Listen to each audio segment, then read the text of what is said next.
Hello friends, വണ്ടി Toyota ഇന്നോവയാണ്.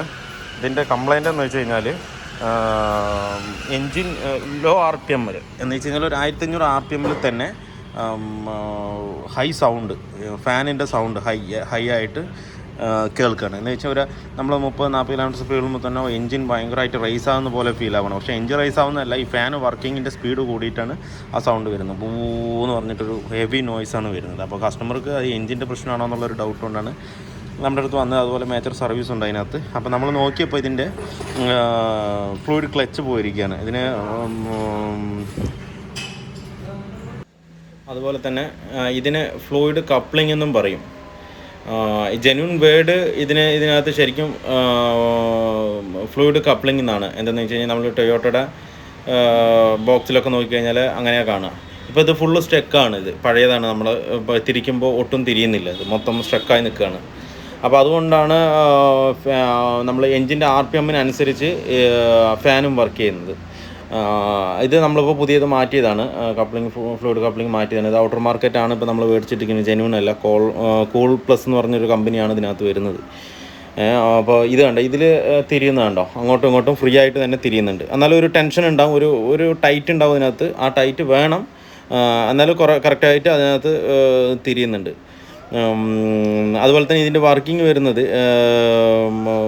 റേഡിയേറ്ററിൻ്റെ heat അനുസരിച്ചാണ് ഇത് കംപ്ലീറ്റും വർക്കാകുന്നത്.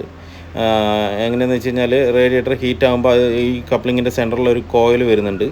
ആ കോയിൽ ഹീറ്റ് ആകുമ്പോൾ ഉള്ളിലൊരു സിലിക്കോൺ ഓയിൽ പോലത്തെ ഒരു ടൈറ്റ് ഓയിലാണ് അതിനകത്തുള്ളത്. ആ ഓയിൽ നേരെ ഈ ഫാനിനകത്ത് കുറേ ഷെല്ല് പോലെ ഉണ്ടാവും. ഒരു എന്താ പറയുക, ഹണിക്കും പറഞ്ഞ പോലെ ചെറിയൊരു കട്ടിങ്, ഒരു ക്ലച്ചിൻ്റെ ഒരു സെയിം വർക്കിംഗ് തന്നെയാണ് അതിനകത്ത് വരുന്നത്. അപ്പോൾ ഈ ഫ്രണ്ടിൽ കാണുന്ന ഈ കൂളിംഗ് കോയിൽ പോലത്തെ ഒരു സാധനം ഉണ്ടല്ലോ, കട്ടിങ്, അതിൻ്റെ ഉള്ളിൽ കുറച്ച് ഓയിൽ ഉണ്ടാവും. ഇതിൻ്റെ സിലിക്കോൺ ഓയിൽ എന്ന് പറയുന്ന ഒരു സാധനം ഉണ്ടാവും അതിനകത്ത്. അപ്പോൾ അത് ഹീറ്റ് ആകുമ്പോൾ അതിൽ 2 വാൾവ് ഉണ്ട്. ആ വാൾവ് ഓപ്പൺ ആയിട്ട് ആ ഉള്ളിലുള്ള അത് പുറമേ നമ്മൾ പൊളിച്ച് നോക്കിയാൽ തന്നെ, തുറന്ന് കാണിച്ചാൽ തന്നെ നിങ്ങൾക്ക് അറിയുള്ളൂ. ഇല്ല, അത് പറയുമ്പോൾ കറക്റ്റായി അറിയില്ല എന്നല്ല ഞാൻ പറയാണ്. അപ്പോൾ 2 വാൾവിൻ്റെ ഉള്ളിൽ കൂടെ ആ സിലിക്കോൺ ഓയിൽ നേരെ ആ കട്ടിങ്ങിൻ്റെ അകത്തേക്ക് പോകുമ്പോൾ അതിൻ്റെ ഇടയിലൊരു ടെൻഷൻ പറഞ്ഞാൽ ടൈറ്റ് ആവും. ആ ഫ്രീ ആയി കിടക്കുന്ന ലൈൻ കംപ്ലീറ്റും ആ സിലിക്കോൺ ഓയിലിൻ്റെ ഇതുകൊണ്ട് ടൈറ്റായിട്ട് എൻജിൻ RPM എങ്ങനെയാണ് കറങ്ങുന്നത് അതേ സ്പീഡിൽ ഫാനും കറങ്ങും. അല്ലാത്ത പക്ഷം ഈ നോർമലിൽ എൻജിൻ കറങ്ങും. അതൊരു ചെറിയൊരു ഫ്രിക്ഷൻ ഉള്ളത് കാരണം ആ ഫാന് ചെറിയൊരു രീതിയിലേ കറങ്ങുള്ളൂ. ഇപ്പോൾ ഇത് ഫുള്ള് സ്റ്റക്കായത് കൊണ്ട് മാത്രമാണ് ഇപ്പോൾ ഹെവി നോയ്സായിട്ട് വന്നുകൊണ്ടിരിക്കുന്നത്. നോർമൽ കണ്ടീഷനിലാണെന്നുണ്ടെങ്കിൽ അത്ര നോയ്സ് വരില്ല. എൻജിൻ RPM അനുസരിച്ച് ഫാൻ കറങ്ങുമില്ല. ടെമ്പറേച്ചർ കയറിയാൽ മാത്രമേ കറങ്ങുള്ളൂ. അപ്പോൾ ഇപ്പോൾ ഇത് എല്ലാം ഓക്കെയാണ്. ഈ ഫാനിന് ചുറ്റിലൊരു 10-ൻ്റെ 3 ബോൾട്ട് വരുന്നു, 4 ബോൾട്ട് വരുന്നുണ്ട് 10-ൻ്റെ. അത് കറക്റ്റായിട്ട് കയറ്റിയിട്ട് കറക്റ്റ് ടൈറ്റ് തന്നെയാണെന്നുള്ളത് നോക്കണം, ശ്രദ്ധിക്കണം. എന്താണെന്ന് വെച്ച് കഴിഞ്ഞാൽ ലൂസായി കഴിഞ്ഞാലും പണി കിട്ടും. പിന്നെ ഇത് ഒറ്റ ഡയറക്ഷനിൽ കയറുള്ളൂ, മറ്റേ ഡയറക്ഷനിൽ കയറുമെങ്കിലും അത് കറക്റ്റായിട്ട് സീറ്റിംഗ് ആവില്ല. അതുകൊണ്ട് ഒറ്റ ഡയറക്ഷനിൽ കയറുള്ളൂ. തിരിച്ച് പോയി കഴിഞ്ഞാൽ ഫാനെ തിരിച്ച് കറങ്ങും, ടെമ്പറേച്ചർ കയറും. അപ്പോൾ അത് ശ്രദ്ധിച്ചില്ലെങ്കിൽ ആകെ ബുദ്ധിമുട്ടാവും. അപ്പോൾ ഒന്നുകൂടെ ആ ചുറ്റ് ബോൾട്ട് കറക്റ്റ് ടൈറ്റാണെന്നുള്ളതൊന്ന് നോക്കുക. ടൈറ്റ് ആയതിനു ശേഷം മാത്രം നമ്മൾ വണ്ടിയിൽ കയറ്റിയാൽ മതി. എന്ന് വെച്ചാൽ വണ്ടിയിൽ കയറ്റി കഴിഞ്ഞാൽ നമുക്ക് പിന്നെ ചെക്ക് ചെയ്യാൻ കഴിയില്ല, ഗ്യാപ്പ് കിട്ടില്ല. അപ്പോൾ അത് ഒന്നുകൂടെ റിപ്പീറ്റ് ചെക്ക് ചെയ്തിട്ട് വേണം കയറ്റാനായിട്ട്. ഇപ്പോൾ വേറെ ഒന്നുമില്ല, വാട്ടർ പമ്പിൻ്റെ പുള്ളിയിൽ ഇത് നേരെ പിടിപ്പിക്കുക. ഒരു 12-ൻ്റെ 4 നെട്ട് ഉണ്ട്. ആ നെട്ട് പിടിപ്പിച്ചതിന് ശേഷം ടൈറ്റ് ചെയ്താൽ മതി. ടൈറ്റ് ചെയ്യുമ്പോഴും പക്ക ഒരു മൈനസ് വെച്ച് ലോഡ് ചെയ്തിട്ട് വേണം ടൈറ്റ് ചെയ്യാനായിട്ട്. അല്ലാത്ത പക്ഷം അത് ലൂസായി കഴിഞ്ഞാൽ പടപടാന്ന് അടിക്കും. അതുപോലെ ബാലൻസ് തെറ്റിയിട്ട് ഫാനും വൈബ്രേഷൻ ഉണ്ടാകും. ആ ഫാന് റേഡിയേറ്ററിൽ മുട്ടാനും സാധ്യതയുണ്ട്. അപ്പോൾ എല്ലാം ഓപ്പോസിറ്റ് ഡയറക്ഷനിൽ വേണം കറക്റ്റ് ടൈറ്റ് ചെയ്യാനായിട്ട്. ഇല്ലാത്ത പക്ഷം അത് ബുദ്ധിമുട്ടാകാൻ സാധ്യതയുണ്ട്. അതുപോലെ തന്നെ ബോൾട്ടിന് 12-ൻ്റെ ബോൾട്ടിന് വലിയ ടെൻഷൻ്റെ ആവശ്യമൊന്നുമില്ല. ചെറിയൊരു ടൈറ്റ് മതി. മുട്ടിയതിന് ശേഷം ഒന്നുകൂടെ ജസ്റ്റ് ഒന്ന് പിടിപ്പിക്കുക, ഒന്നുകൂടെ ടൈറ്റ് ചെയ്യുക, അത്രമാത്രം അതിനകത്ത് മതി. വേറെ കാര്യമായിട്ട് ഇതിൽ പറഞ്ഞു കഴിഞ്ഞാൽ നിങ്ങൾക്ക് ഇങ്ങനെ കാണിച്ചു തന്നാലൊന്നും മനസ്സിലാവില്ല, അതൊന്ന് പറഞ്ഞാലും കറക്റ്റ് ആവില്ല.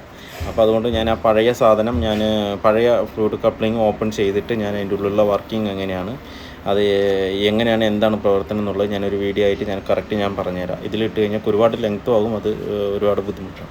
അപ്പോൾ അതുകൊണ്ട് ഞാൻ വേറൊരു വീഡിയോ ആയിട്ട് ഞാൻ ഓപ്പൺ ചെയ്തിട്ട് ഞാൻ കാണിച്ചു തരാം. അതിന് ഓപ്പൺ ചെയ്യാൻ വേറെ ഇതൊന്നുമില്ല, ചുറ്റും ഒരു 6 സ്ക്രൂവോ എന്തോ മാത്രമേ ഉള്ളൂ. അതൊന്ന് ലൂസ് ചെയ്തിട്ട് വലിച്ചു കഴിഞ്ഞാൽ അത് കാണാൻ പറ്റും അതെങ്ങനെയാണെന്നുള്ളത്, അതിൻ്റെ ഉള്ളിലുള്ള വർക്കിംഗ് എന്താണെന്നുള്ളത്. അപ്പോൾ അതിൽ ഡീറ്റെയിൽ ആയിട്ട് പറയുമ്പോൾ നിങ്ങൾക്ക് കറക്റ്റായിട്ട് മനസ്സിലാവും. അപ്പോൾ നമുക്കെന്തായാലും ഇതിനിപ്പോൾ വണ്ടിക്കകത്ത് കയറ്റാം. ഇത് പ്രത്യേകിച്ച് നോക്കാനൊന്നുമില്ല. പിന്നെ നോക്കേണ്ടതെന്താണെന്ന് വെച്ച് കഴിഞ്ഞാൽ നമ്മൾ വരുന്ന പാർട്സിൽ ആ സെൻറ്ററിലെ കോയിൽ ഡാമേജ് ആയിട്ടുണ്ടോ എന്നുള്ളത് നോക്കണം. ആ ഡാമേജ് ആയിട്ടുണ്ടെന്നുണ്ടെങ്കിൽ ഹീറ്റ് ആകുമ്പോൾ ഫാന് ഫുള്ളായിട്ട് വർക്കാവില്ല. അത് പ്രത്യേകം ശ്രദ്ധിക്കേണ്ട കാര്യമാണ്. അങ്ങനെ എന്തെങ്കിലും ആ സെൻട്രൽ കോയിൽ ഡാമേജ് ഉണ്ടെന്നുണ്ടെങ്കിൽ നോർമലിൽ കറങ്ങുന്ന ആ കൂളിങ്ങിൽ എങ്ങനെയാണോ കറങ്ങുന്ന ആ സ്പീഡിൽ മാത്രം തന്നെ ഫാന് കറങ്ങുള്ളൂ. ടെമ്പറേച്ചർ ഹൈ ആവാൻ ചാൻസ് കൂടുതലാണ്. ടെമ്പറേച്ചർ ഹൈ ആവും. അപ്പോൾ നമ്മൾ കയറ്റുമ്പോൾ ആ കോയിലിന് എന്തെങ്കിലും ഫോൾട്ട് ഉണ്ടോ എന്നുള്ളത് പ്രത്യേകം ശ്രദ്ധിച്ചിട്ട് വേണം കയറ്റാൻ. ഇല്ലെങ്കിൽ ടെമ്പറേച്ചർ ഹൈ ആവും. നമ്മളിത് ടൈറ്റ് ചെയ്യുമ്പോൾ ഒരു മൈനസ് വെച്ച് ലോക്ക് ചെയ്തിട്ട് വേണം ടൈറ്റ് ചെയ്യാനായിട്ട്. എന്നാൽ മാത്രമേ കറക്റ്റ് ടൈറ്റ് കിട്ടുള്ളൂ. അല്ലാത്ത പക്ഷം നമ്മൾ ടൈറ്റ് ചെയ്യുമ്പോൾ ഈ ഫാൻ ഒട്ടാകെ കറങ്ങും, ഈ ബെൽറ്റ് ഫുള്ളായിട്ട് കറങ്ങും. അപ്പോൾ കറക്റ്റ് ടൈറ്റ് കിട്ടില്ല. അപ്പോൾ ഇങ്ങനെ ഒരു മൈനസ് ഒരു ബോൾട്ടിൽ ഇങ്ങനെ ലോഡ് ചെയ്ത് വെച്ചതിന് ശേഷം ഒരു 12 റിങ് വെച്ചിട്ട് ടൈറ്റ് ചെയ്യാം.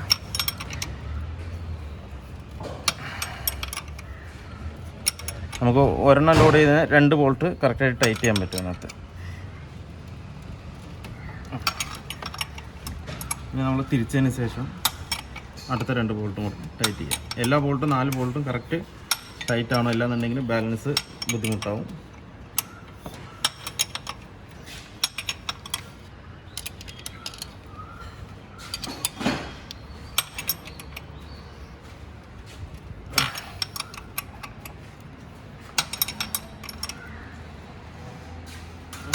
അപ്പോൾ 4 ബോൾട്ട് നമ്മൾ പക്ക കറക്റ്റ് ടൈറ്റ് ചെയ്തിട്ടുണ്ട്. ഇപ്പോൾ ഇതുണ്ട്, ഈ ഫാൻ ഇങ്ങനെ വേണം കറങ്ങാനായിട്ട്.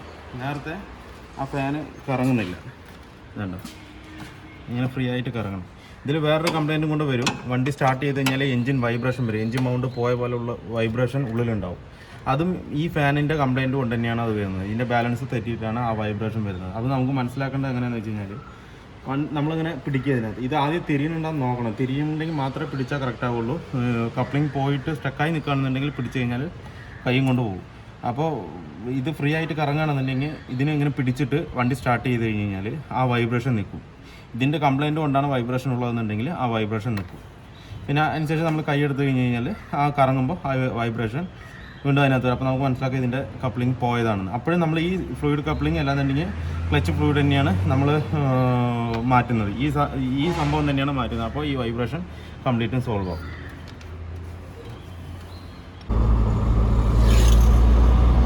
വർക്ക് കംപ്ലീറ്റ് ആയിട്ടുണ്ട്. നമ്മുടെ വണ്ടി ഓടിച്ച് വെക്കണം. അപ്പോൾ നേരത്തെ ഈ ഒരു 60 കിലോമീറ്റർ സ്പീഡിൽ പോകുമ്പോൾ തന്നെ എൻജിന് കറക്റ്റ് ഹെവി നോയ്സാണ് വന്നുകൊണ്ടിരുന്നത്, ഞാൻ നേരത്തെ പറഞ്ഞ പോലെ തന്നെ.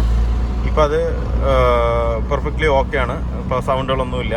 ഇപ്പോൾ നോർമൽ എൻജിൻ കറങ്ങുന്ന പോലെ തന്നെയാണ് സൗണ്ട് വന്നുകൊണ്ടിരിക്കുന്നത്. യാതൊരുവിധ എക്സ്ട്രാ സൗണ്ടോ കാര്യങ്ങളോ ഒന്നും ഇതിനകത്ത് ഇപ്പോൾ ഇല്ല.